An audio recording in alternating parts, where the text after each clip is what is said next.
if you like Doctor Strange, the Ant-Man movie, the first Thor movie, and the first Captain America movie, the origin stories, then you'll like this. If you are expecting something on the lines of the Avengers or like a second, third follow-up type of movie, you will be disappointed. I'll simply tell her personality.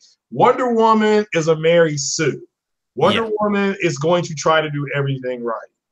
Captain Marvel knows she's the strongest person in the room, and she acts like it.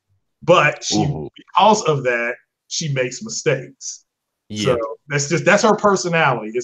I know I can punch through the wall, so I'm going to punch through the wall. You know, with Wonder Woman, the right thing to do would be, well, I'm not going to go through the wall, even though I can. I'm going to go to the door. I hope it does well, but I hopefully she didn't ruin it for herself. Because now she was saying a lot of political stuff outside of it or something like that. Which hopefully that doesn't affect the movie at all. Know we're live. Yeah, we live. What is going on, everybody? Welcome to the RGT. Happy RGT Day to all of you. Welcome to the channel. Big Cloud here with the crew. A few of them are going to be late. Let me shout out a few individuals real quick before we start today's show. Shout out to Dawn, aka Ice Queen Gaming. Yes, I did not forget your message. Shout out to you. Shout out to Meds, who might join us, but he'd be a little late. So if he doesn't join us, he doesn't join us. But it's our brother right there. Remember right there. And Foxy should be on his way as well. So you already know how it is. But RGT episode 51, to everybody that's already here, hit that like button. Welcome. And let's go over all this news. Let's go ahead and say what's up to the chat. What's up, Spartan Guy? What's up, Savage? What's up, Nathaniel? What's up, Blue? What's up, Peef or Pef? I don't know how I pronounce this shit. I always fuck it up. Catastrophic Masterpiece. And Bray, what's up, brother?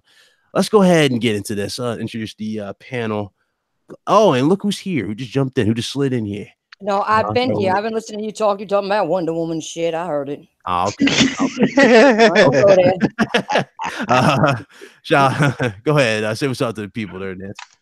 What's up, everybody? I hope you enjoy the show. Hit that like button if you're here. And like I said, enjoy the show. All right. Craig, go ahead. Yeah, what up to the chat? What up to the panel here? Shout out to everybody, and happy International Women's Day to all the ladies out there. Absolutely. And say what's up there, Carlos. Hey, what up? How you doing? It's RGT Friday once again. Let's get it. Absolutely. Let's definitely get it. All right. So I'll definitely start with this information we got now. A lot of people are going crazy over this. I wasn't expecting this to be such a big deal, but then again, it's the internet. Sony is releasing a new app for the PlayStation 4. There was a new update that just happened, and basically with this update, you can now take advantage of remote play again with the PlayStation 4. Only this time you can use an iOS device. Now, a lot of people are getting this mixed up. They believe that this is Sony trying to copy Microsoft and go to iOS and Android devices and other platforms, when the reality is this entire feature has existed since the PlayStation 3. It is not something that's new. It is something that's old. It's been around for the longest. And you can use this. You could use this back in the day with the PSP original. And then you got the PSP 3000s and all those. And then, of course, the PS Vita, which, this is when they started doing the cross-play games. Do you remember those? They did that. You can use that. And that's basically what's going on with remote play. But here's the thing about remote play that a lot of people are really getting mixed up, too, with this app. There are a few things need to happen. Number one, your PS4 needs to be on for this to work. Number two, you need to be connected to the PS4 or an actual network that's the same as your PS4, the same home network as your PS4. So you need to be connected to that. And of course, with everything of that nature, you still need a controller and all that jazz. So again, you need the PS4. This is not something that's running natively on the hardware that's outside of the PlayStation 4. Now, I'm just saying. You still need the console very, very badly. To all new faces that's in here, what's up? Wilson, what's going on? Salute, my brother. Who else in there? Lukert and Thomas, what's going on? So what y'all think? Nancy, what you think about that? Well, you actually, if you brought this up, you said exactly what I was going to say. They're not people going crazy. They're not copying Microsoft, and you need your PS4 and a controller in order to do this. So I don't understand how they say it's the same. Microsoft isn't the same. And they put their app somewhere. You can just go anywhere. You go to your tablet. You don't need an Xbox to do that at all. You don't need a controller to do that in most cases, unless you're playing on a particular console that uses a controller, like Nintendo with what they want to do. So yeah, I mean, I don't know why people are going crazy. To me, it's just like you said before, it's just the internet. People just need something to talk about, just to bitch about. And you know who's bitching about it? It's the bots that are doing it. Pretty much, you know what I'm saying? Most people don't really give a damn because, like you said, it's been around forever. Yeah. Shout out to King Matted Beats. What's up, brother? What's up, Rated PG? Oh, still I even see Diver. What's up, Diver? What's going on, fam? I didn't see Diver. I miss Diver is beyond me. What's up, brother? So I can't say anything else about it because it doesn't make sense, because there's no reason to get mad about it. I mean, it's just basic shit. A lot of people believe that people are damage controlling the thing, but the reality is, I mean, it's not damage controlled at all. It's literally been around for the longest. It's nothing new. That's what I'm saying. So I don't know why people calling it damage control, and nobody even really talking about it except them. Yeah. To be honest with you, it really are. It's like, okay, I get it. You guys want something like to really bash and scream and throw at Sony, but this right here, this particular thing, this isn't really something to reach for. This has always existed. What's up, Slow-Mo? But this has always existed. This has been around for so long. I don't get it. They just want, like you said, they're just reaching. They have to reach. They're gonna stretch so far. They're gonna hurt themselves. Absolutely. Yeah. What you think about it, Craig? I know you're pressed. Yeah, I did a video on this today. There's a actual video I put up today where this was shown in 2014, which I think that was 5 years ago. Now my math may be a little bit off, but they showed this woman coming into, this guy was playing on his PlayStation and he had a girlfriend, or somebody was like, I need the TV. So he left the PlayStation, turned on remote play, and he had it on his phone. Now, what has changed, to be 100% here, is that it was only on PlayStation or Sony devices, because I think he had a Sony phone or something like that. So now it's going to be on iOS and or Android. Android probably in the next 90 days. So so it makes sense. It makes sense because there are people who bought PSP, I think that's what it's called, and something called Vita. So that they have terminated usage of that. Whatever you want to call it, they no longer support it. So it's like, okay, this device is now useless. What am I going to use? So it's just, but this has been around since at least 2014. If you can go back to the PS3, people say you go back to 2008. So, like Nancy said, it's much ado about nothing. But I don't know if they're bringing it back. How are they following Microsoft? They lost this generation. I don't get it at all. It's literally like, especially a lot of people now. Slow-Mo would tell you. I don't know if Slow-Mo remembers on Scumcast last week, but it was hilarious. And that guy.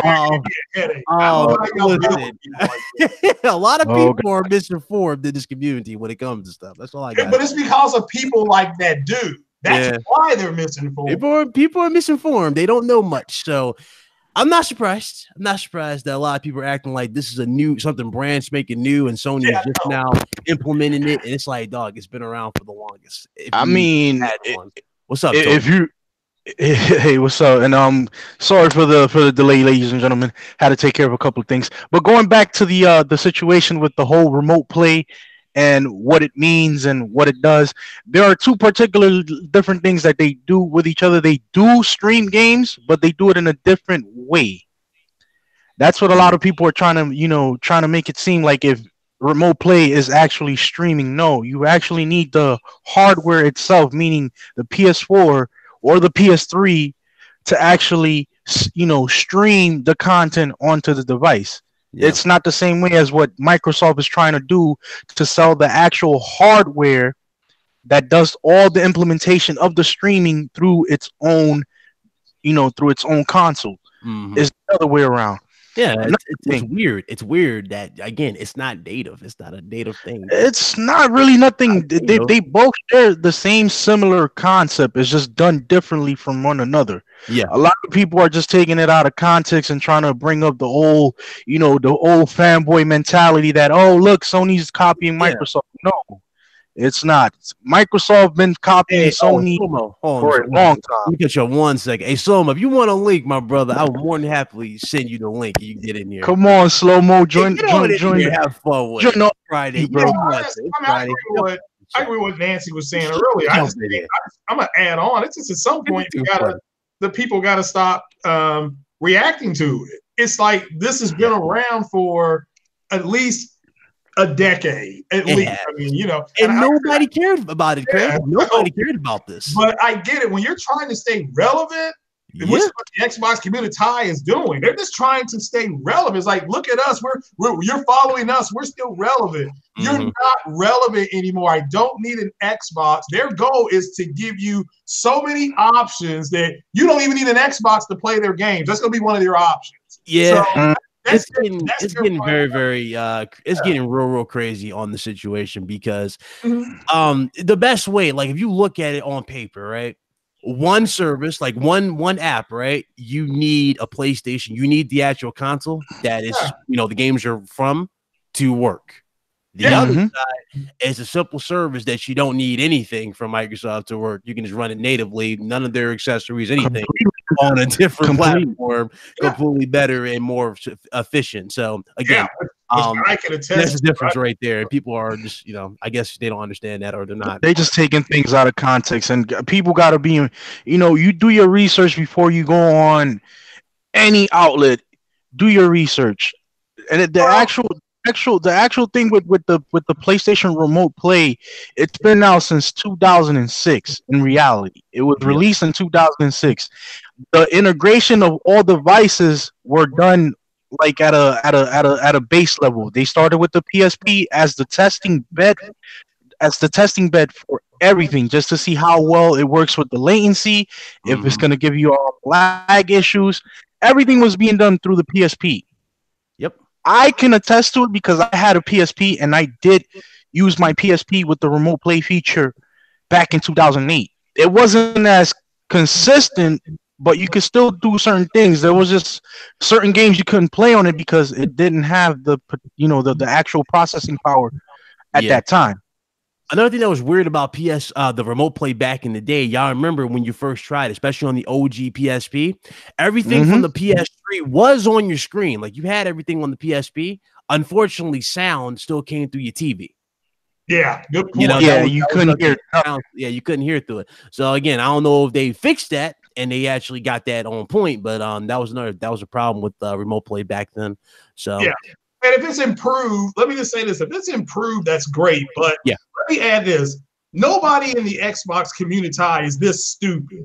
They're choosing to be this way. They're making a choice. When that guy today on the Twitter machine said, I'm doubling down and declaring my love for the Xbox. I'm like, the mere fact you have to declare your love for an inanimate piece of plastic, this shows what a loser you are. Because winners don't declare anything. You just win. You just pay the bills real quick and pay the bills. Shout out to Savage Lobo. He's $5 super chat. He says people now have reason why their $1,000 phone got cracked from the remote play rage. But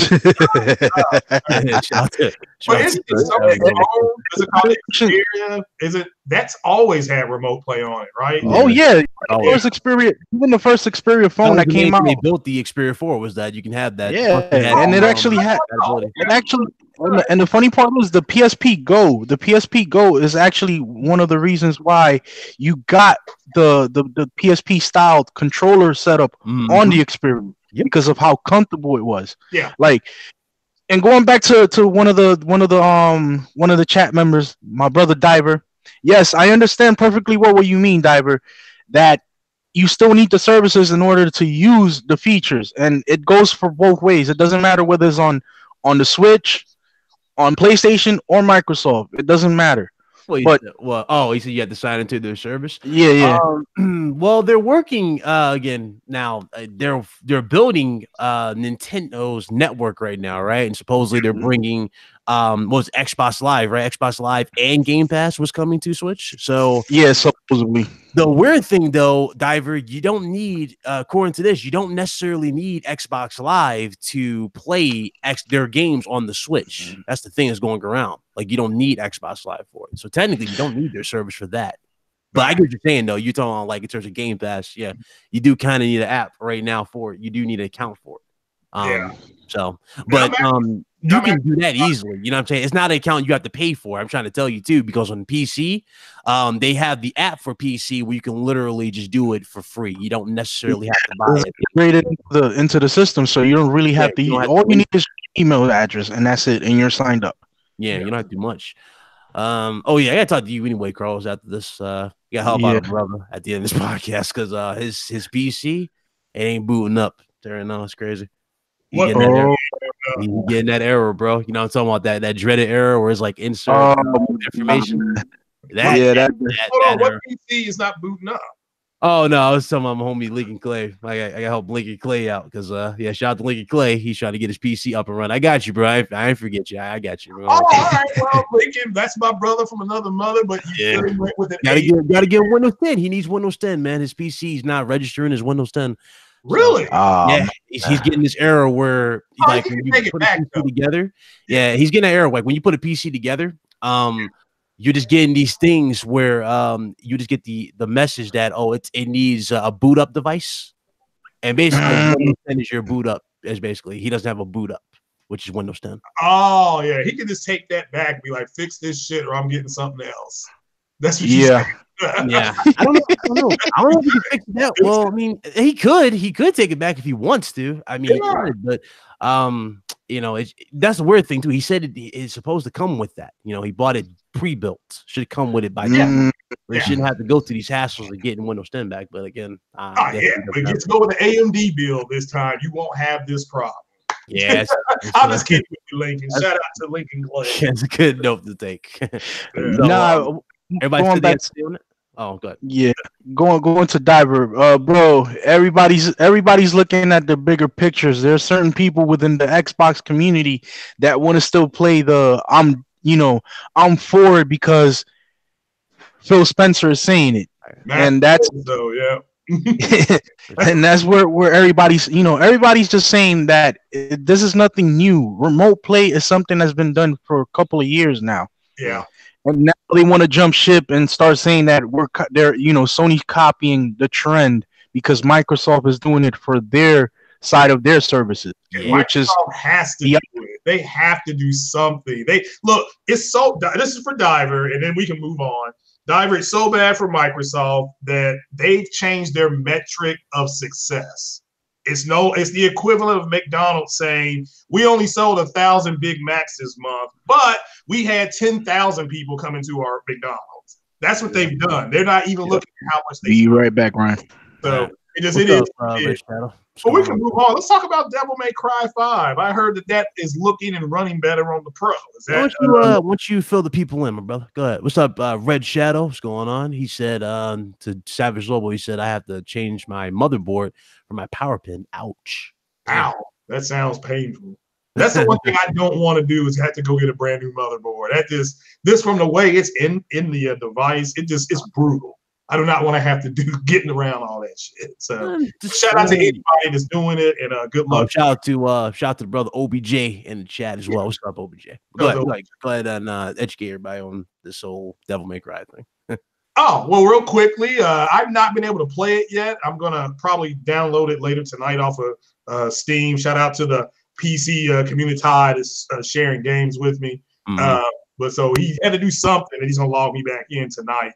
But apparently, according to Digital Foundry and Candyland and NX Gamer, I think I'm saying that right, it's running better it's performing much better on the Pro than it is the X. And according to Digital Foundry, it looks pretty much the same. So what you're seeing is the beginning of the next generation, because next generation, I'm letting everybody know right now, as at 5:26 Eastern time, there will be no difference in these multi-plat games. None. There's going to be a difference. It's going to be slight differences. Keyword slight differences. Well, I'm not expecting no jaw-dropping differences like a lot of people. Nothing this where you're seeing 1440p versus 2160p or 1900, whatever. You're not going to get anything like that. So the podcasting, the digital foundries, the people who are doing this, they're going to run out of shit to talk about next gen. You know, but that's just Devil May Cry 5. I haven't played it yet. I've heard nothing but good things from the people that have played it. So shout out to the people that have bought it and are supporting it. Yeah. What's up all day? What's going on? So let's move on to this right here. This is the big thing. Now, EA. We all wish bad. A lot of people wish bad on EA. We're not happy with the decisions with games, but EA is officially, they're not going to E3 this year as well. So they joined Sony and they're skipping E3. Nancy, what you guys say about that? Why go to E3? There ain't nothing there no more. I'm not being, you're laughing, but I'm being serious. E3 has been so fucking boring. There ain't nothing. They're a publisher. We're the reason we go to E3. They're the reason we go to E3. We go for the publishers. Yeah, okay. But they just don't want to go. I don't know. To me, E3 is boring. They really don't show shit anymore like they used to. I used to get excited to, E3's coming up. It's nothing to be excited about no more. The shows are boring and we talk about the same old shit all the time. Nothing new. Nothing new. I'm sorry. I don't blame them for not wanting to go. What, they could just hang out with Microsoft? All they're going to do is show off the same things we know for a fact. Like, for example, they're going to show off, what's that joint called? Oh, they're going to show off the same, Maddens. They're going to show off. They're basically just going to show off the same 3 games they usually show off. So they're going to basically do what Microsoft does. Yeah, you got a point. You got I'm sorry. That's the way I feel. You may have a point there. So it's interesting. I just think that a lot of after a while, I don't think E3 is going to exist no more. People are just going to be doing their own shows. I really don't think people care about E3 no more. I really don't. So you think that's the problem? Do you think that's a trend we're going to run into? Like where more and more companies are just going to bail on E3 and not really give it a chance? I think so. You think so? So you think more might join the fray? I think they will. I'm only saying that because it's happening already, and I said this a couple of years ago when about 2 years ago, maybe 3, when I was watching E3, that I think people after a while are just going to do their own thing. They're not going to join forces and have one big whole program. Each place is going to be doing their own, right? And it's starting to happen. It's starting to happen already. That's something I talked about like 2 years ago, that E3 wasn't going to be around that much longer. People are going to start bailing out. Yeah, I remember that. Mr. Backslap has joined us. What's up, bro? What's up, guys? Yeah, that's all I can say about that. What's up? What's going on? What you guys say about EA bailing on E3, my brother? Good, because their press conference last year was embarrassing. That was some trash, man. They embarrassed themselves. I think damn near everyone was bored as hell, and they really didn't need to be there. I said this last year. Not every publisher needs to show up every single year. Square Enix could have skipped last year too. I felt like Bethesda could have skipped last year. All they had really to show, and really shouldn't have showed, was Fallout 76. Why are you putting up Elder Scrolls 6 and Starfield, whatever the hell it's called? Those games, all you did was just show a graphic. Those games ain't coming out until next gen. So what are you doing here at E3? It's the same thing with EA. All they're going to do is show us some mobile game from a long dead IP that's just going to piss people off. So, don't show up, because no one wants to see you talk about FIFA and Madden, and we want to hear about what other IP that you've hoarded out, get super monetized and basically be bastardized and not even be the same kind of game that everyone remembered. So yeah. Okay. yeah. Okay. Good point. Good point. Yeah, I was just telling Nancy, before you jumped in here, I was like, do you the question I'll ask you the same question. Do you think more companies are gonna follow suit and do this now? Like they're gonna start bailing on this on E3? I can see it happening. I think Sony being the top dog doing it kind of it's almost kind of like how people start to follow the leader. Like maybe EA, maybe these other publishers, like I said, they really shouldn't have been there in previous years because they didn't have much to show, but they kind of felt obligated to do it because they're a big publisher and everyone else is going to be there. We have to make a showing. But now they're like, well, damn, Sony ain't showing up. Like, wait a minute, do we have anything really to show? Yeah. No, let's just not go at all. So Okay. yeah, I think you'll see publishers be there to actually have like something big that's coming out later this year that they really want people to see.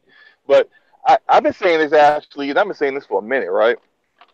We are now like E3 was great for its time, but it's time it's starting to end, and it's because we are now in the internet age. You have Nintendo with the Nintendo Directs, and they drop those on like a quarterly basis. You got Microsoft with that trash inside Xbox, which I think they could do a whole lot better with. I mean, just keep it real. They could do so much better with inside Xbox. Like, really, honestly. They can drop all the cringy stuff. Like, for example, them showing off fatalities for Baraka. Did we really have to cut to them eating a brain? That was me that jelly?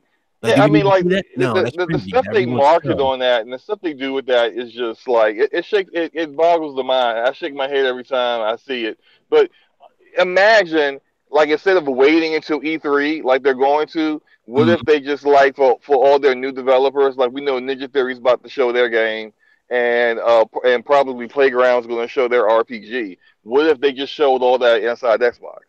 So instead of actually competing with all the other third-party games, all the games that they're marketing, as well as their own other games for attention at E3, you get an entire inside Xbox to showcase your game, and then you can own the narrative on your game for like a week or two.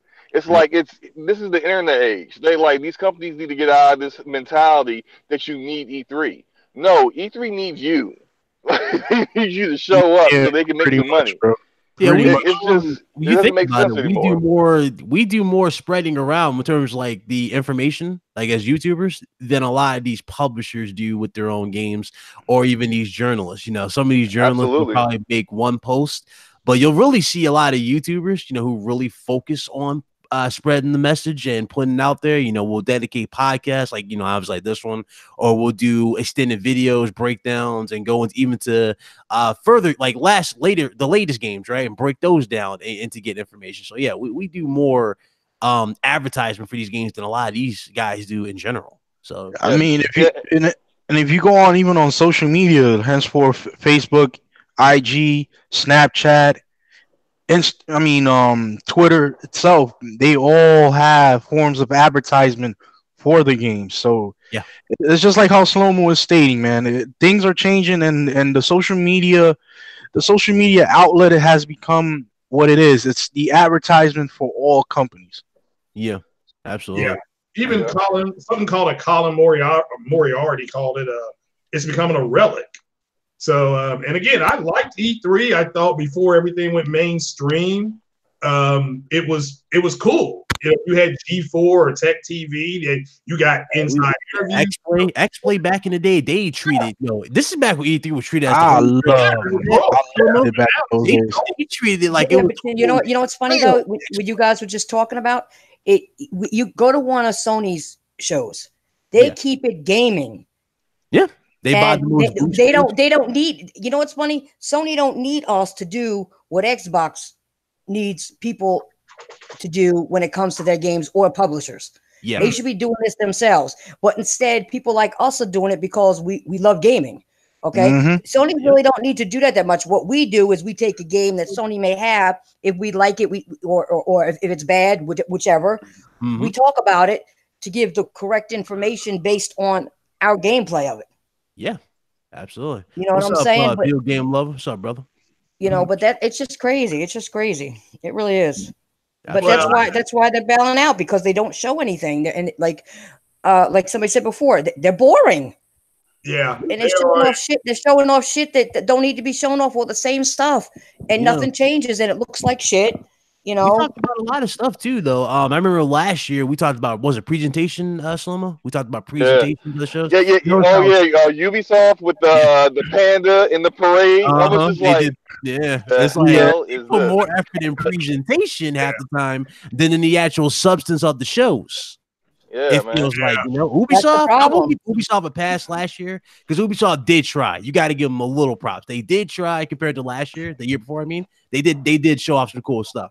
But Ubisoft also probably releases more games than any other publisher, and they showed a lot of games. So I mean, I'll give them that. They showed, they had enough to show. Like Ubisoft, I think they should probably be there this year. If you got games to show, go ahead and show them. Yeah, sure. And they don't have the platform where like Nintendo Directs, PSX, Inside Xbox. They don't really have that kind of platform to right now that they've developed where they can just go out and show their stuff yet. Although I think they could. Like they could come up with their own conference. They make enough games. They have enough big IPs that they should be able to. But I mean, yeah, they got. I'm with E3. If you have games to show it. Cool. Yeah. Just don't come in with a lot of fluff and have some old ass rock band show up and play a song for like 10 minutes. Just Dance, right? It was for Just Dance. Yeah. I'm just like, I don't know. They're trying to turn this into the Emmys or something, man. Like, it's just video games. They had legit performances. The woman was singing the song and everybody was dancing. So yeah, they were. I'm not gonna hold you though. That anthem choir, that was lit. I liked it. I liked that introduction to that game. Yeah, well, it's a demo. Just like what I was about to get at with that was, you know, in terms of like presentation, in terms of like showroom space, you know, you look at, you know, all the conferences going back, right? It just seems like one particular company is going over the limit. Like, for example, we had an orchestra back in 2016 for games, and that was Sony. Mm-hmm. You know, they were going all out for these games. They were treating them like they were movies, like big events, you know? When God of War got revealed, what did we get? We got probably one of the coolest openings to a show. We got the first ever official theme song for God of War played live. Yeah, and we got the reveal. We didn't even know what that was. So, you know, I'm just saying. But I can see why a lot of them will take a break. Right? It's money. It's wasted money. If you ain't got nothing to show, fine. You know, just take a year off. Right? But make sure you have something. Don't make this a trend where it's like, well, I got nothing this year. I don't feel like going next. You know, we don't want to see that become a trend because E3 is a big deal to gamers. You know, it's always big time to gamers. What's up, Vic Kid? What's going on, brother? Let me ask you a question. Shlomo is going back to remote play. What's your thoughts on remote play going to the iOS device? I know you wanted to say something about that. Yeah, I'm happy, man. I just kind of wish it had DualShock support. What you got? You saying it's like Play Anywhere. It's a reach, man. It's a Stretch Armstrong reach.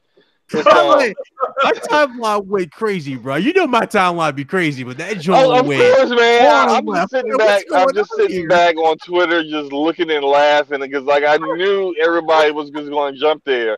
I mean, look, I guess a lot of dudes just didn't know about it. Look, I have a PS TV. You know, it's like the little device. It's about the size of the palm of your hand, and I have that in my office at home. So when I work from home, I just turn on my PS TV. I remote play, can play all my games off my PS4, and not have to leave my office. Remote play. That's very true. We forgot about that, but remote play has been around since 2008. It's been out for a minute. You know, like it's just moving on to mobile devices as it should. And I was actually thinking, like, if they would have added DualShock support, I'm a network engineer. That might be on the map. I can make my own stuff. Like, I could go ahead. I have a Cisco router at home that's just collecting dust. I could reconfigure that thing, put on an L2TP VPN, and I will have my iPad with me at work and fool my network into thinking I'm at home and be able to play my games on my lunch break. But I mean, no one else is going to put that much work in, and I'm damn sure not going to put that much work in if I got to do touch controls. That's some bullshit. I am not playing a single fucking game. I don't care if it's God of War. I don't care if it's Spider-Man. I don't care. I don't give a fuck. If it's touch controls, as King David would say sometimes, it's in the bushes. Yeah, I'm not playing that. Touch controls is just too frustrating. That's another reason why this whole calamity that's going on with this remote play debacle is so redundantly asinine. Because if you're basing this on just what it is, right? By my knowledge of what I know, right, and how everything has been coinciding with the number of users that have bought the PlayStation 4 system, right? Can we just say this, right? There's about 90 plus million people that have bought the PlayStation 4, right? Mm-hmm. And currently on the Google Play Store, right, since 2017, because that was the time that the remote play was actually released on Android. There has only been 5+ million people that have downloaded that app for the usage for the system.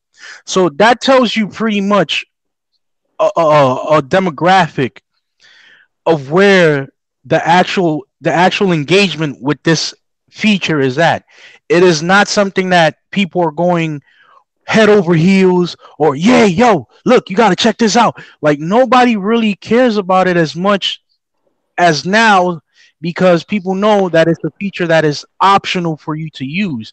Now, my problem is that these pro Xbox mentalists, they want to go on social media, they want to put out videos, and they want to put this emphasis that, what Sony's doing right now is being done by Microsoft, and that Microsoft is the only one that that always thinks outside the box thinking, that always does. No, people, companies come. I hope Luca got the point too, Slow-mo, because I remember Luca, the chat. You know what I'm talking about? Oh God. In the chat now? No. I'm talking about in the other chat on Twitter. You know what I'm talking about? I hope she. Yeah. I'll tell you right now, it's just some weird comments. We're getting a lot of weird comments off of this one decision by Sony. It blows my mind how crazy people. It is, man, because people like to take things out of context just to get a reaction. Yeah. Look, you guys know how this community is. Yeah. It happens on both sides too. So I'm not going to pretend like it's just the Xbox guys. Oh no. PlayStation be going crazy. And it's funny. It's hilarious. Like I feel bad for the guys that take it too seriously and get all in their feelings, and their face turn all red. And they start crying and shit, and they get all upset and want to start blocking people and reporting people and shit. I feel bad for them, because they don't seem to understand this is all fun and games. But I actually don't feel bad for them, because if they're taking this shit that seriously, they must not have a life. They must not have a woman in their life. Go get laid or something. Seriously, get off social media.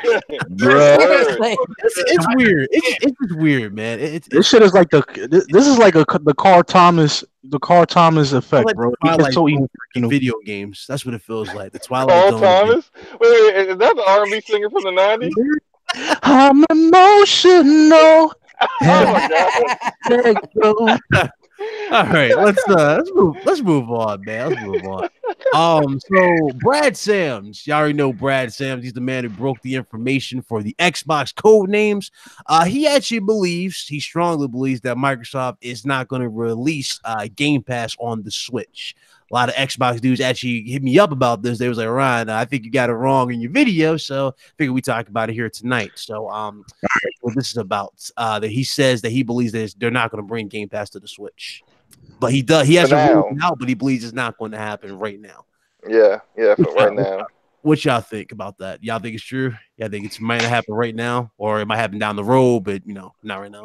I see it more down the lines, down the road, bro. Like, let's be honest. Let's not try to sugarcoat it for anybody. We already know that the rumor was speculated Now it is just, you know, in Microsoft's and Nintendo's hand to do whatever they want. If they want to go for the, you know, the full integration now, or are they just going to do it part by part? And I believe that it's just going to take some time for them to do it. Yeah, absolutely. Yeah. I mean, like if you look at the Switch, and I started thinking about this when last week when the rumor was like, you know, it's what everyone was talking about, and I just started thinking, 'cause I'm a new Switch owner, so for me, I was like, oh hell yeah, let's bring Game Pass on the Switch. These are games that the Switch has no chance of getting anyway, right? Because it just like the hardware isn't strong enough to be able to be able to run it. But then I started thinking like, well, wait a minute. All right, so currently right now, Shadow of the Tomb Raider is in Game Pass.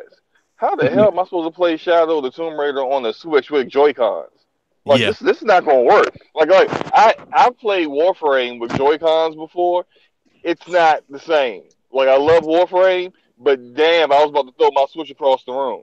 Like you need a Switch Pro controller to play anything that isn't like basically explicitly designed to work on the Nintendo Switch. So like unless everyone's gonna go out and buy a $60-$70 controller to play these Game Pass games, it's really kind of like I don't get that, bro. Like PS4 controllers, Xbox One controllers, even back the 360 and PS3, those controllers were $60, $50. What is so different between Nintendo's controllers to Sony's and Microsoft's that you got to pay $70 for? I don't get it. I bought one. That battery life is the truth, bro. Look, since I bought it, I have not charged it once. Really? Over a month, it has not been charged yet. I mean, because I remember getting one for the Wii U, you know, like the Pro controller. It was fine. It felt comfortable. But the thing that kind of triggered me a bit, though, you know, the triggers? Yeah. They were digital. Yeah, they're not the best. But I didn't like that. I didn't like that those were digital. Like, come on, Nintendo, you could have went analog with these. Just saying. But, I mean, other than that, it worked. I mean, it was not bad. So, I don't know. But, but I mean, but that's like in order to play a lot of those games, you're going to need to get something like a Switch Pro controller, and then the Wi-Fi for the Switch is trash. Everyone knows that if you try to download a game that you bought digitally on the Switch, it's going, you might as well just put that thing down and go do something else for a little while, because it's going to be a minute before it gets done. So I can really imagine having a ton of latency just off of that alone, with them trying to do this stuff through xCloud, which also isn't tested, hasn't even gone into beta yet. Yeah, I don't know how people are like legit so confident in this that they believe that it's going to work. We haven't even seen it in action. We've seen Google, right? We know Google's was in action because we saw them play Assassin's Creed Odyssey and it was at 60 frames per second. We have not seen xCloud in action, not even on the field tested. Yep. I think it's supposed to go in beta sometime this year. So, yeah. I mean, we'll see it eventually. But there's just like this idea that, we're going to do Game Pass right now and offer untested,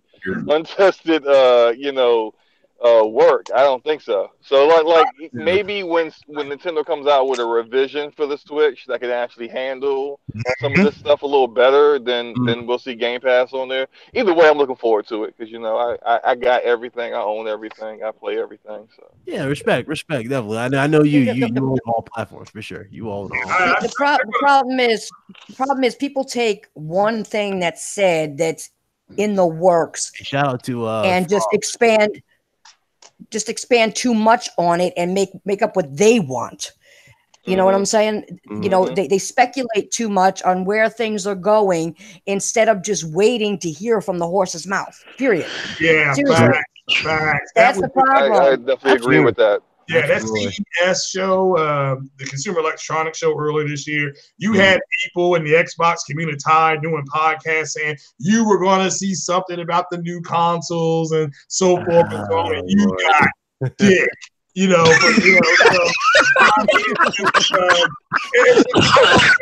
agree with what Nancy's saying. I mean, it's they put out what they want to happen. But let me tell you this Game Pass, this is going to happen. This is going to happen. They are in a partnership at this point. They mean Microsoft with Nintendo. I mean, that surviving together, I thought was a joke. It was real. they are both being bludgeoned by Sony, and they have to survive together. So I agree, maybe get it upgraded a little bit more, but it's gonna happen. I mean, Trey and Andrew, what's up, bro? What's going on? Hit that like button. 96 people here. Hit that like button. Hope you guys enjoy the show. It's too funny. This whole console generation, it's too funny to me. Diver, if you want to invite, I see an invite anyway, because you getting a little vocal, a little too vocal.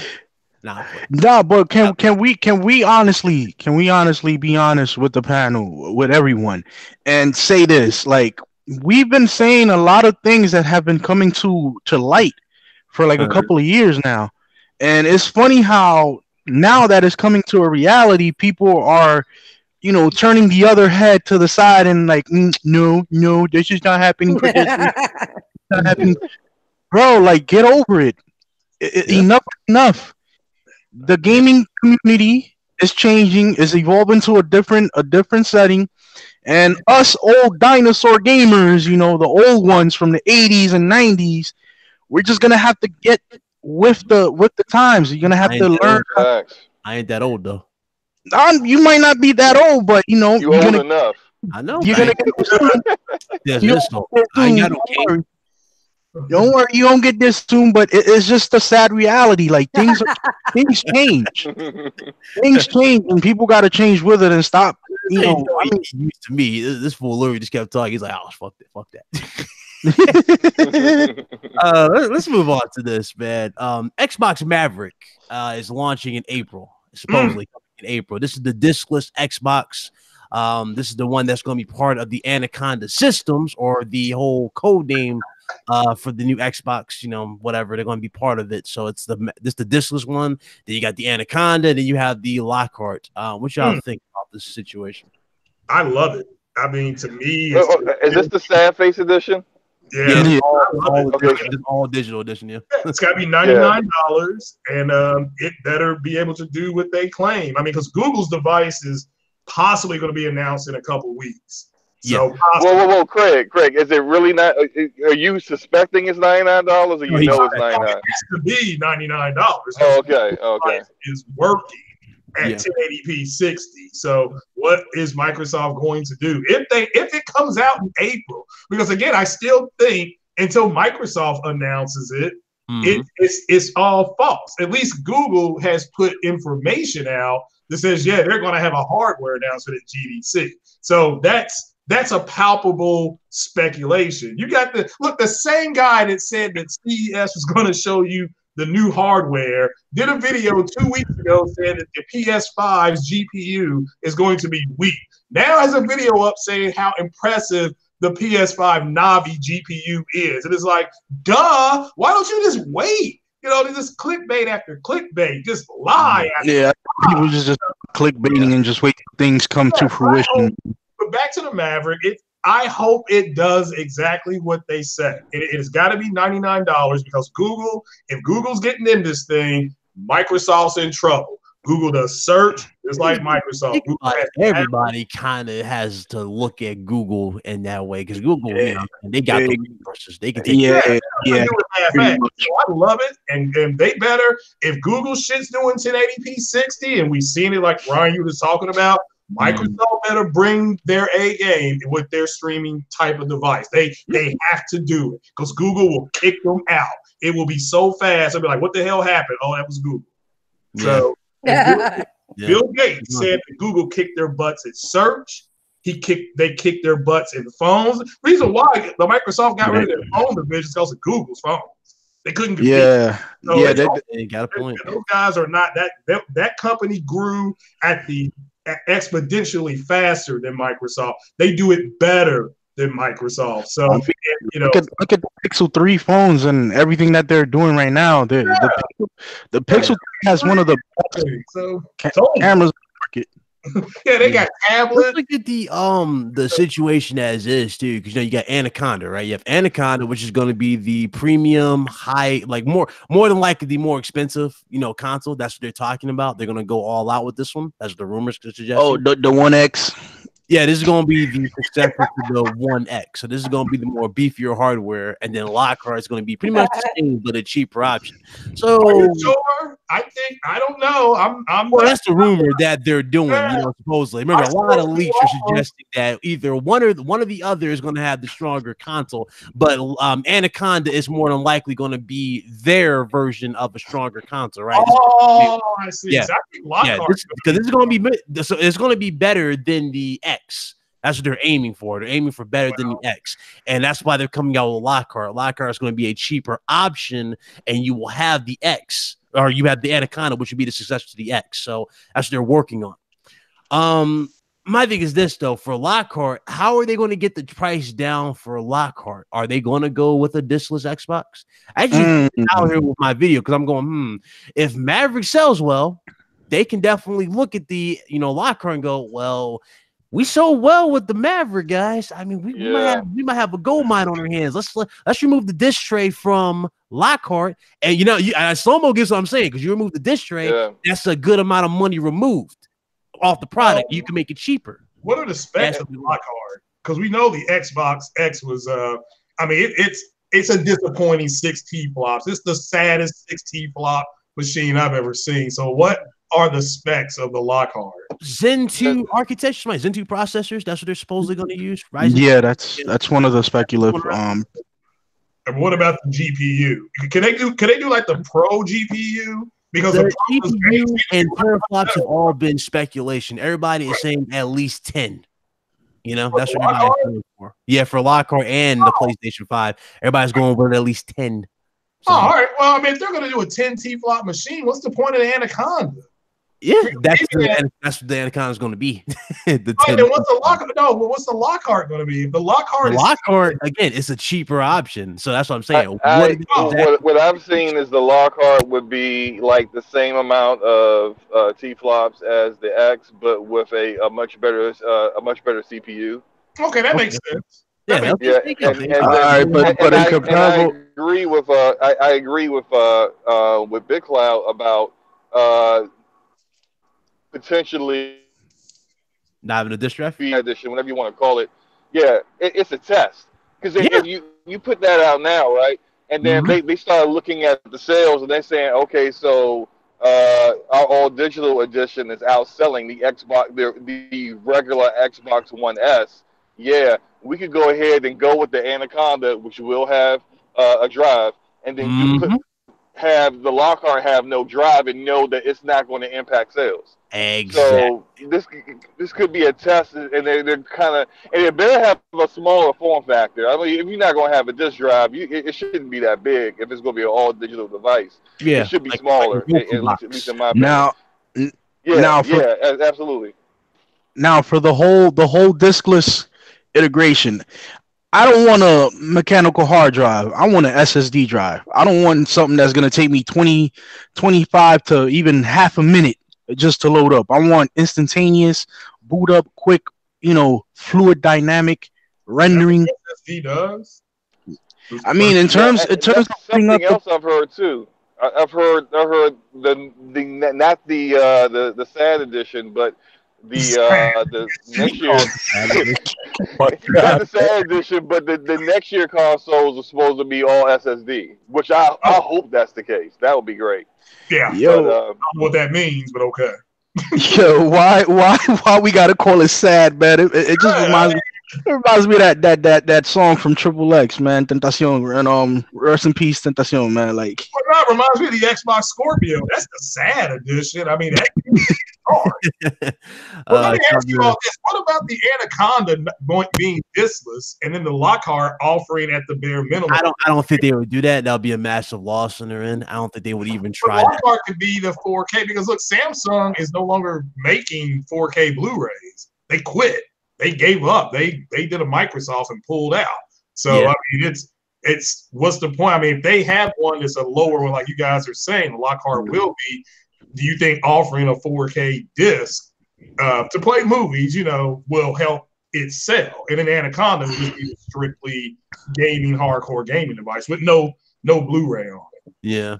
I don't again, for them to not have a disc drive and the more expensive version of their console, which would be Anaconda, will be a massive blow. You think about it. Well, I'm gonna start a rumor. I'm going to Twitter right now.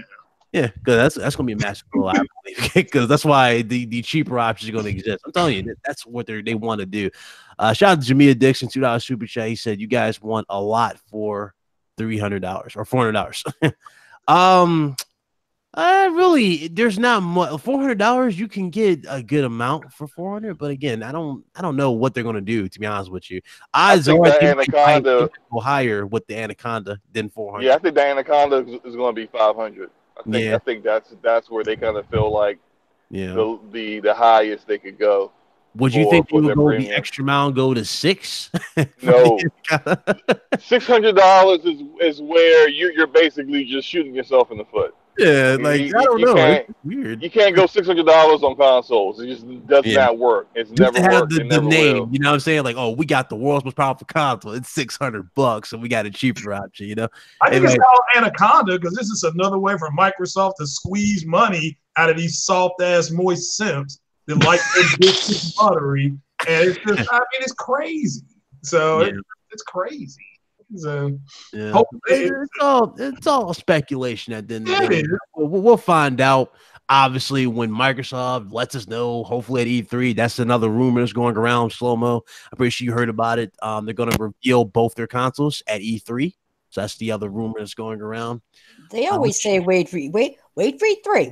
Yeah. You see what we got.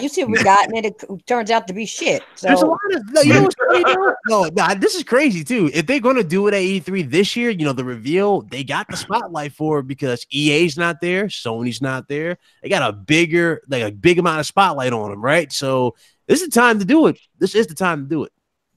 I think that's a mistake for them to show that. I think this E3 should be just nothing but games. They have a games issue. They don't have a hardware issue. They don't have a services issue. They have a fucking games issue. Just show me games. Show me new IP. Show me everything that you're working on. I don't want to hear about your hardware. You show me hardware, you could be showing me more hardware the past 2 years than you showing me games. Just show games. Just be on the lookout for controllers as well, bro. So Yeah. Controllers. I can't even count how many controllers is out there. So look, keep the hardware until next year or XO, later this year or something. I think for once they need to not be the first one out there showing stuff because all Sony going to do is just look at what they're doing and be like, all right, up the specs a little bit. Look, because go ahead and let Sony show what they're doing at PS5, show what the PS5 is at PSX. Then you wait till next year. If you're going to go out, if Phil's going to go out there and say, our Anaconda is going to be the most powerful console, we're never going to lose the power narrative again. Well, you better go last every single time to make sure that you're going to be more powerful. Because if you make a mistake, you guess wrong, and then PS5 is more powerful than you at PSX, you're going to look real dumb. Yeah, but you all do know that PlayStation is going to more than likely have 2 SKUs, like they always have. So they're going to have a base PS5, and then after Anaconda, they're coming out with another one. Oh, like a Pro? Yeah, that's I do believe that mid-gen refreshers are still going to. Yeah, they're going to do that again and make sure they're the most powerful console. Hopefully they last. Yeah, but I don't expect that until 2022. PS5 Pro. Not soon. I agree with 2022.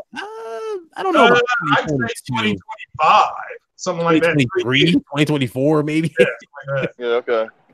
Yeah, but walk around with saying we got the world, and they don't have that because that's the Chinese Sabor console. That's more powerful than the Xbox X. Are you talking about that? Yeah, that thing is a monster. That's a monster. Yeah. Yeah. Fortunately, that thing is not going to be sold on worldwide. So no, not yet. Not even close. What's up, El Matador? What's up, brother? So yeah, it's a lot going around, a lot going around, a lot of good things, but it's interesting. What else we got going on here? Oh yeah, let's get into one of the main topics. So Ghost of Tsushima release date might have been confirmed, ladies and gentlemen. A Swedish retailer actually listed the game for August 30th, 2019. You know what's funny about August 30th? That's actually my birthday, August 30th. But Ghost of Tsushima could be coming out on August 30th, 2019. Oh, cool. That's right after my birthday. Listen, if it's true, I'd love it because I've been wanting that game. Yeah, I've been waiting on that but game. Once again, I'm not going to listen to a retail until it comes out of the horse's mouth, because you can't because people could just be doing that just to hype up shit. It could be a retailer trying to get people to come in their store and buy shit. Buy shit. They could be hyping people up, and they'll come in the store. What else did you hear? And people be making up stuff just so they can buy, some of their stuff. All the time, placeholder dates, X amount of things. But a lot of people believe this date is actually true because of how quickly they removed the actual listing immediately. So they believe that that's actually legit. So I guess it's all speculation at that point again. So but if they removed it that quick, usually somebody takes something down if they're false.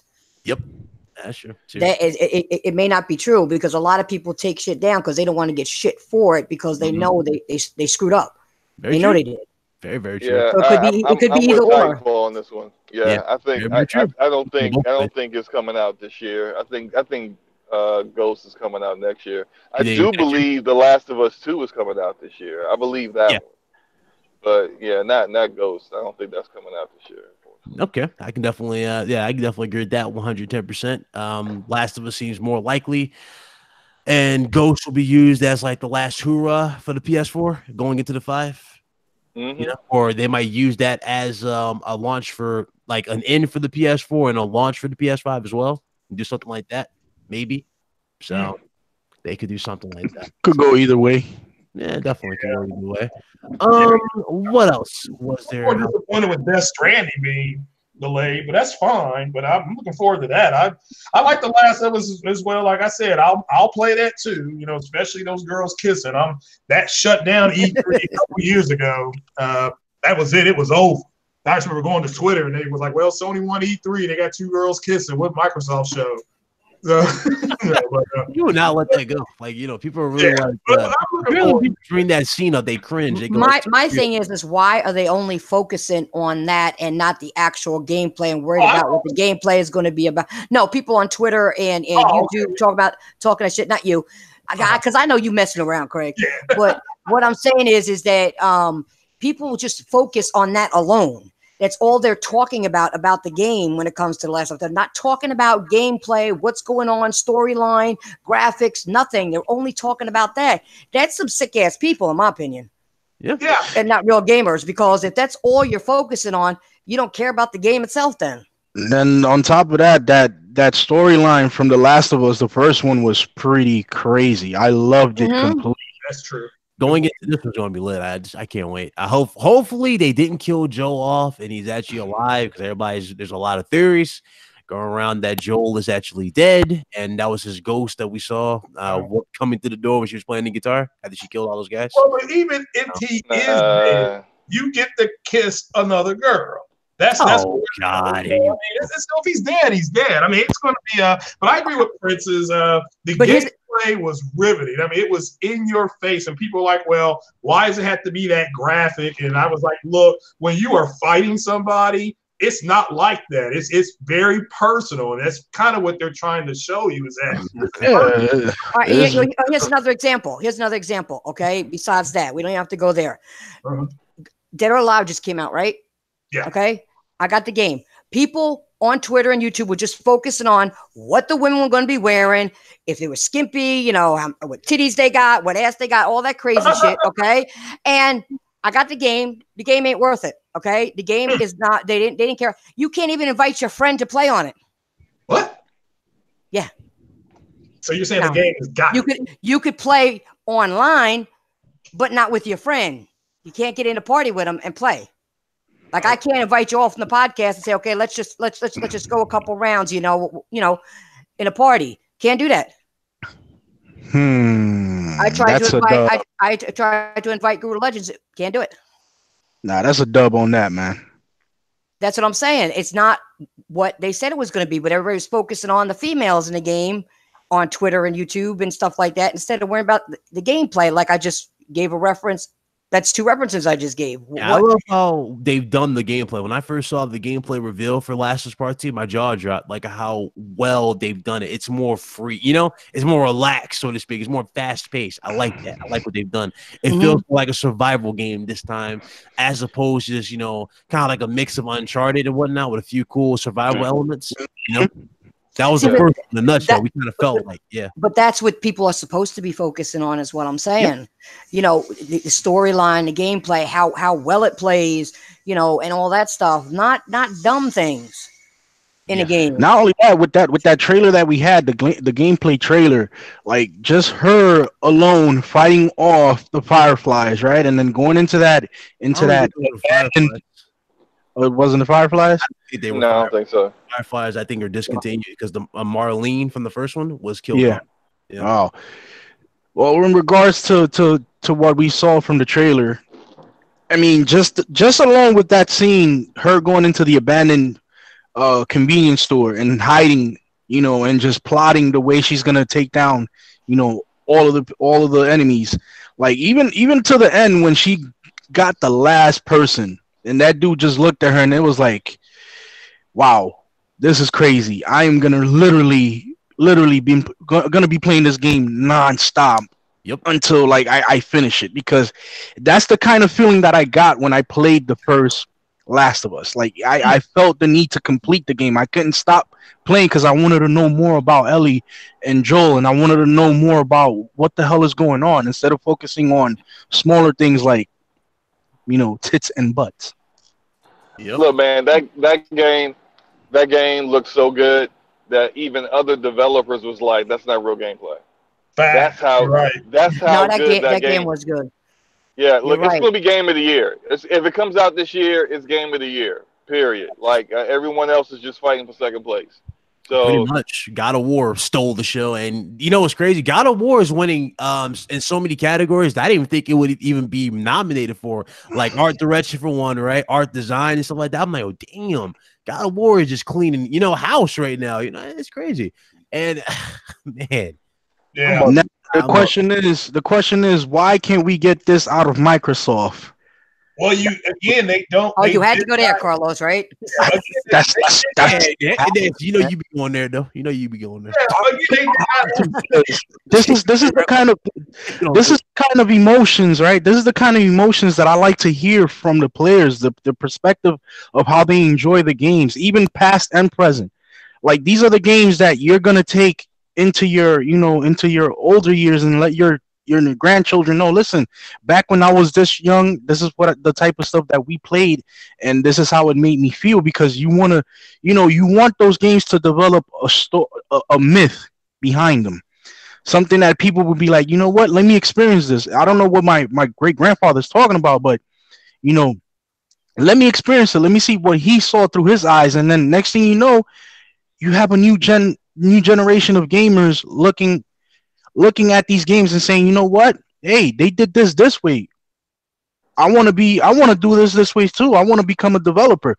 And those are the kind of things that, for me, Microsoft is missing in compelling their users to actually say, yo, I love this. I love the way you guys take the direction to make games top quality and story driven, not just loot 'em, shoot 'ems, and shoot 'em up bros and racers. That's it. Just bring it. Just do what you need to do in order to make the gamers feel satisfied with what you've given them.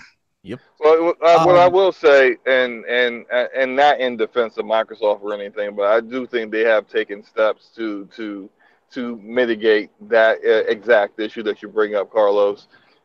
Studios like Ninja Theory, like the kind of games they make, aren't going to be your typical Halo, Gears, and Forza. So they're going to bring like that kind of a little bit of different art direction, but quality visuals. Even from a smaller team, like we saw how good Hellblade looked, and that was just 20. They're like at the time 100 devs. They're up to about like 150 now. 150. Playground's a very good dev that, we'll see what they can do outside of racing, but in racing alone, they've kind of shown that they can handle their own.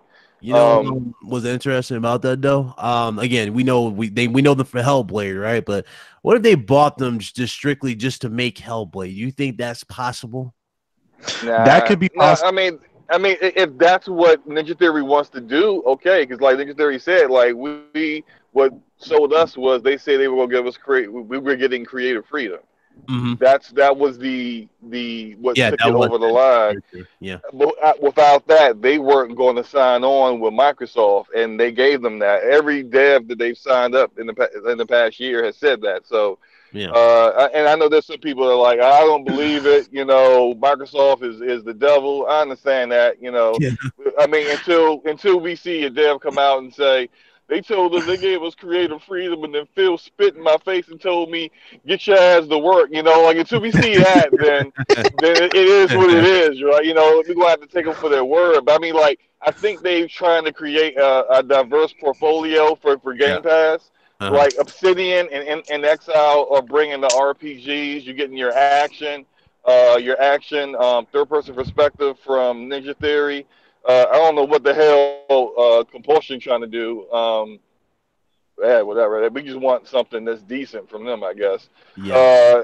Undead Labs is going to finally give us a AAA State of Decay, I hope. But like, I mean, like they keep trying to add people. Like we got a rumor they're trying to add Relic Entertainment. Mm-hmm. And that would be bringing like your Age of Empires kind of stuff to make sure that IP stays within their ecosystem. So, to Carlos' point, they need to bring that, and I hope with the changes they've made in the past year, that's something that they have like recognized. Right. That the like the entire gaming community is like, all you guys, Halo Gears and Forza, and that's just not enough. And they got to deliver it, man. I agree without a doubt. I definitely agree. They definitely need to step that up, and hopefully they learned, and we will get those results down the road for sure. I'm going to get this last little topic out here. Then I want to get into this one particular one that wasn't really part of the show, but I really want to throw it in here. There were some new games that were shown at the China Hero Project, and they're coming strictly to the PS4. And I'm actually just going to share my screen so you guys can see the game. So hold on, let me just share it and click on my screen and share. There we go. All right, so the first game we got is a game called AI Limit. This is some of the screenshots from it. You guys can see this, right? Mm-hmm. Yeah, so this is one of the games called AI Limit. We got a little bit of context to this. Looks pretty interesting. Looks kind of like, from what I'm looking at, it could possibly be one of those indie games. A little bit from the scale that we saw that character there at the end. So that's AI Limit coming to the PS4. What else do we have? We have a game called, scroll down, called Lost. What is it? Oh shit. My screen's going everywhere. Sorry. I personally did not see the show. Yeah. Says Lost Islands. Ran Lost Islands. That's the name of it. I'm sorry. I can't even fucking see my screen. So that's another one. It looks like a samurai game that we got coming. So there's another one there. There's some screenshots for it. Okay, that's going back to AI Limits. So that's going this way. Whoops. Jesus Christ. Why does it keep jumping everywhere? I guess Lord. There we go. So it goes there. And here we go. So there's some more screenshots from it. Looks interesting. Yeah. Hopefully it's good. What else? I wouldn't mind another samurai game, but hopefully it's good, like you said. I mean, I didn't see this. I didn't see what's going on. But it does look like a samurai game. Yeah. Game called Convaleria is coming. Can this app like go away? There you go. Game called Convaleria is coming to the PS4. There's the actual art for it. Yeah, I thought that one looked pretty interesting. I didn't watch the show, but I did see stuff from it on Twitter. Mm-hmm. Afterwards, and I thought that one looked really interesting. This one's called. Hey, Ryan, I'm about to hop off, brother. I'm ready to go check out this movie. So, yeah. Let me know how it is, man. Let me know how it is, my brother. Yeah, I sure will. Shout out to Craig Harris here. Definitely go check out his channel. I have it on the page, but yeah, definitely stay tuned. He's going to review Captain Marvel, so that's going to be interesting. All right. Yeah, he's a big movie buff, so he'll review it. Yeah, he'll tell you whether it's garbage or it's good. The other game is called Fist. There's that one right there. That's called Fist. And what else we got showing on here? Hold on. Annual mutation or something like that. That's what it's called. Annual mutation, something. That's the name of it. I don't know. Kind of looks like the real future in terms of the actual art design. Okay, maybe not. It's pixelated. I take that back. Evil Extinction. That's actually something I actually heard about a while back. Evil Extinction. There's that. And I'm interested in that one. That one looks like a sci-fi horror. Yeah. And Lost Souls Aside. That was the last one. Another one that I'm eagerly waiting to play, man. Wait, that Evil Station? Nah, Lost Soul Aside. Oh, okay. I'm looking forward to both of those, but Lost Soul Aside caught my interest because of the whole, Devil May Cry-esque gameplay. Yeah, I definitely agree. Shout out to El Matador. I don't know why I call him RD, but RD El Matador. Shout out to my brother. He says Lost Soul Aside, day one. Appreciate the super chat, my brother. Thank you. What y'all think about them? Good. Y'all getting any of those sides? I know Carlos says he's getting Evil Extinction. Any guys interested in any of them? I'm not sure yet. I got to see more gameplay on them because I didn't really see them. So if it's a samurai game and it's good, I wouldn't mind playing a samurai game. Mm-hmm. The one you just said that Carlos said he was going to get, was it Lost Souls? Or Evil Extinction? That looks good from what I saw. That would be something I'd be interested in. Okay. What about you, Slomo? That Lost Souls Aside and the other one I mentioned earlier, both of those kind of piqued my interest. So I'm definitely interested in those. Okay. Those look good. I'm glad they got. I like seeing surprises. Yeah. A game kind of pop out and it wasn't really on your radar, and it comes from a unknown dev. Then I'm all for it. I'm all for giving these guys their games a chance. Absolutely.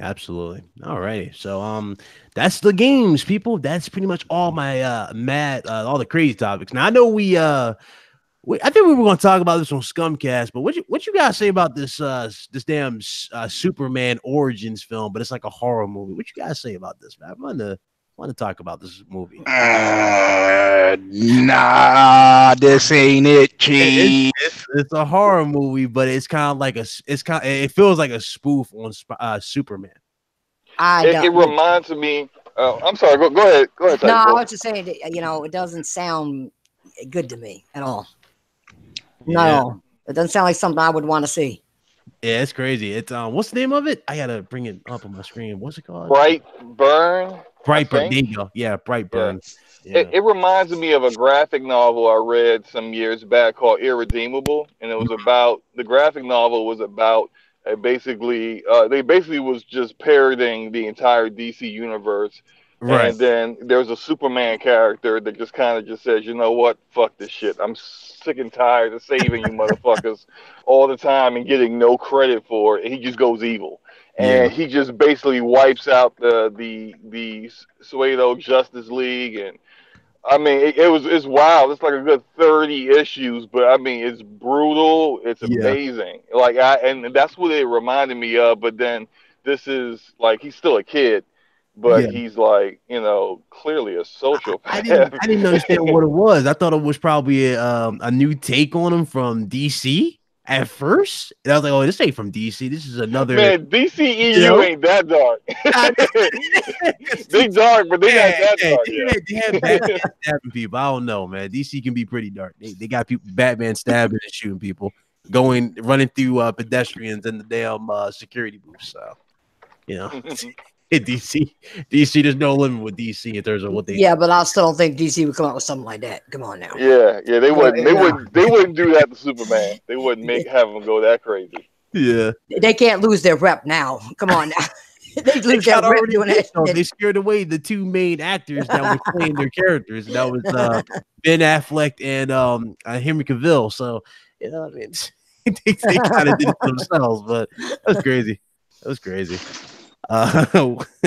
Y'all not going to see it? You know, I know Slomo say you're going to see it. I'm going to see it.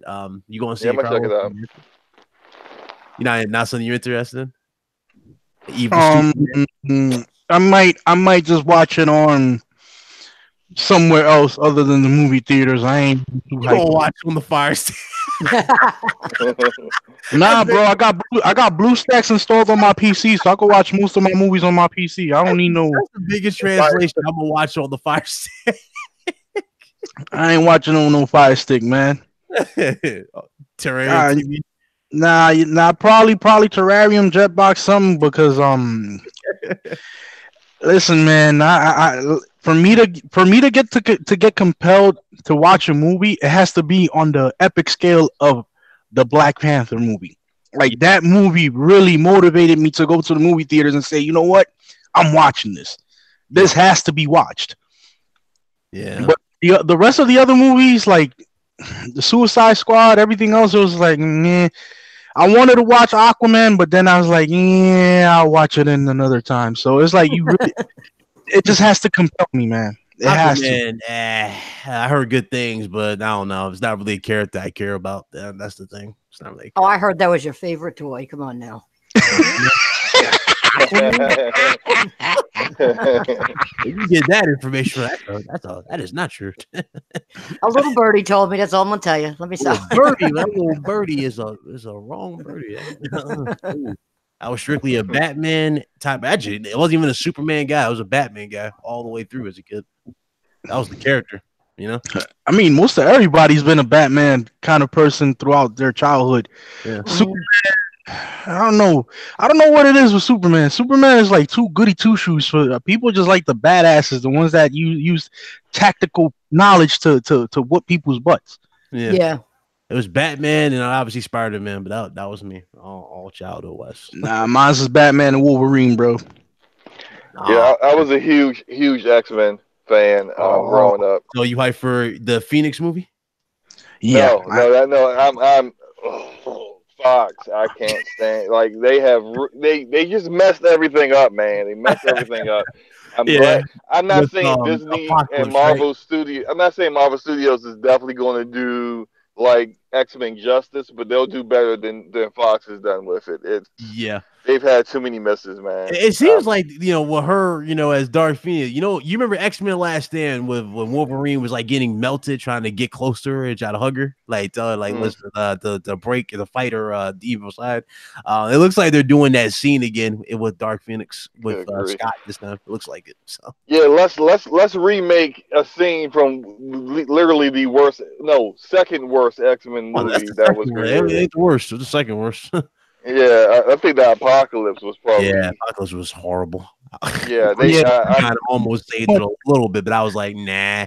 Even he can't save the choices that was made in this movie. It was some really it was a lot of contrasting and clashing with the timeline. Like I felt that they overdid it too much. If they would have kept it simple, straight to the point, that Apocalypse movie would have actually made a whole lot of sense. Yeah. Before I shut this down, y'all remember the did you see this slow-mo? I don't know if Nancy saw this near, but it was Wonder Woman versus Wolverine. Y'all remember that? Did you see that? No, I didn't see that. Screw the death battle. Death battle. Yeah, I saw that. Yeah, did you see how they incorporated the classic comic book suits in the actual real life? Notice how it worked, how they made it work. Why is it that they couldn't do that for the movies? They worked.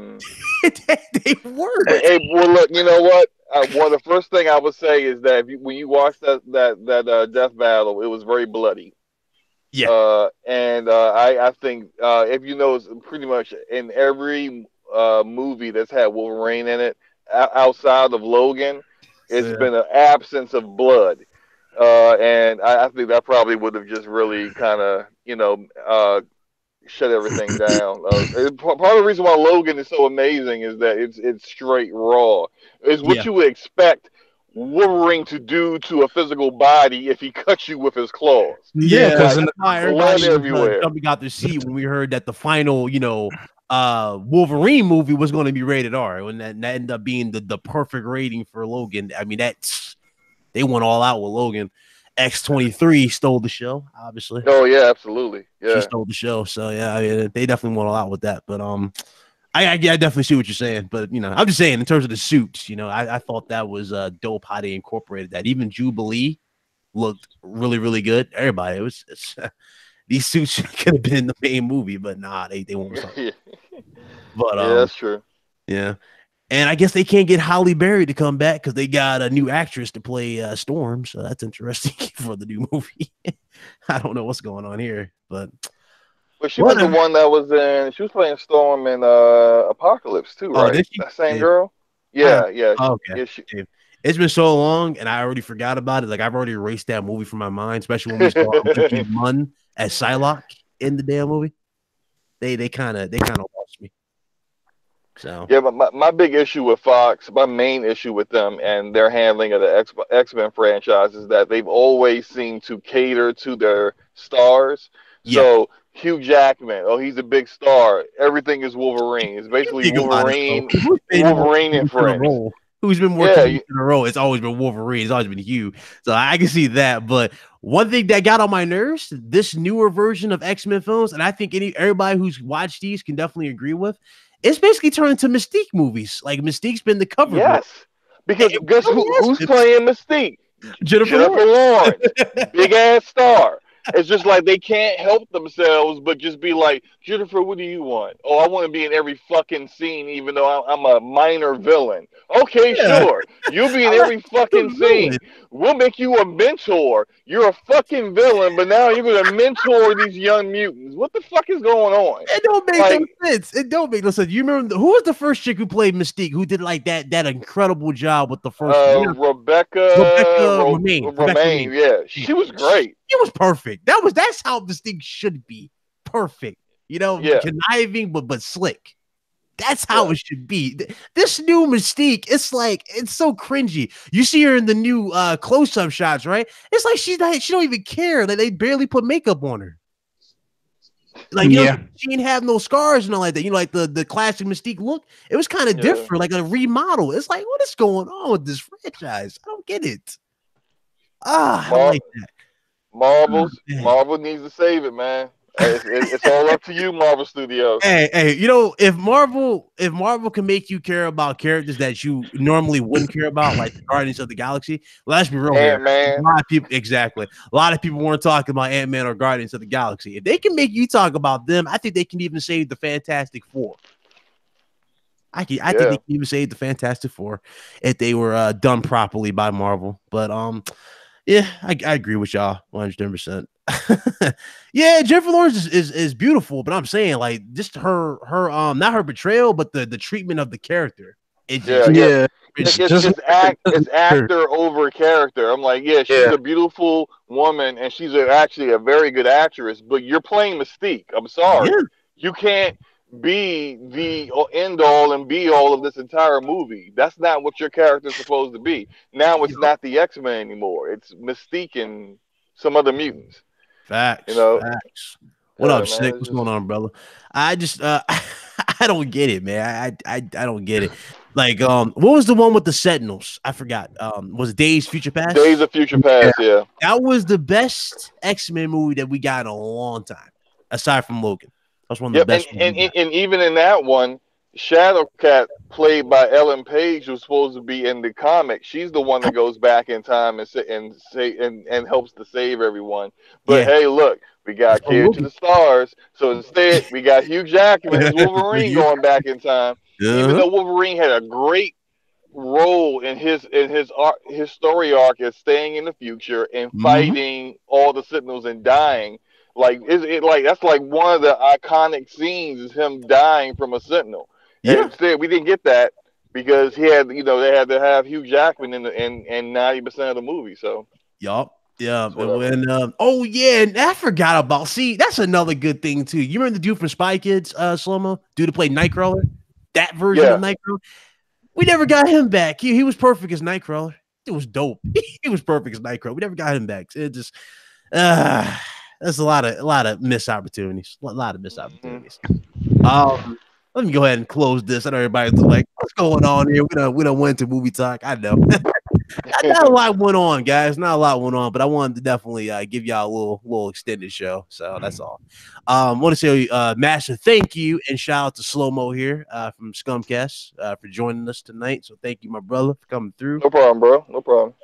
Shout out to Craig Harris, to Meds, and to Foxy Games UK. I think he's out with family, so that's why he's not here. But shout out to them, and of course Dawn. I'm gonna shout her out again. She asked me to shout her out, so there you go, Dawn. Everybody that was here, hope you guys enjoyed episode 51 of the RGT podcast. Thank you guys so much for watching. I'm gonna let everybody get their outros out here, and we gonna definitely shut it down. I'm gonna start with ladies first. Nancy, go right ahead. I know you got Devil May Cry, so I know you really want to go. So yeah, right. Yeah, I did just get Devil May Cry today, so yeah, I'm gonna be playing that later. But you know who this is? This is TTFP. All I could say is keep it gaming, guys. Enjoy your games and have fun. And hit that like button on the way out, and check everybody's channel on the podcast. Okay, absolutely. Go ahead, Carlos. As always, RGT episode 51 in the books. And hey, be a gamer by choice, not by trend. Absolutely.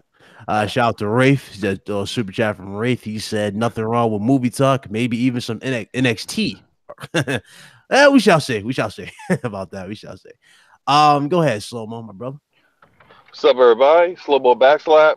You can catch me on Twitter by the same name, and also on the Scumcast tomorrow, 3:30 Central-ish. That's it. It's I don't probably know. You can never have a legit time with her, so I don't know. Yeah, it's either 3:30 or whenever Luca is ready. So yeah, likely 4, something like that. Real more likely is 4. She always says she's on time. Oh, what she say, Wilma? Oh, I got a hair appointment, so I don't know. Yeah. You know, it's always the hair appointments, right? Always the hair appointment, always. But there you guys go. I hope you guys enjoyed. Thank you guys again. If you guys enjoyed today's show, hit that like button.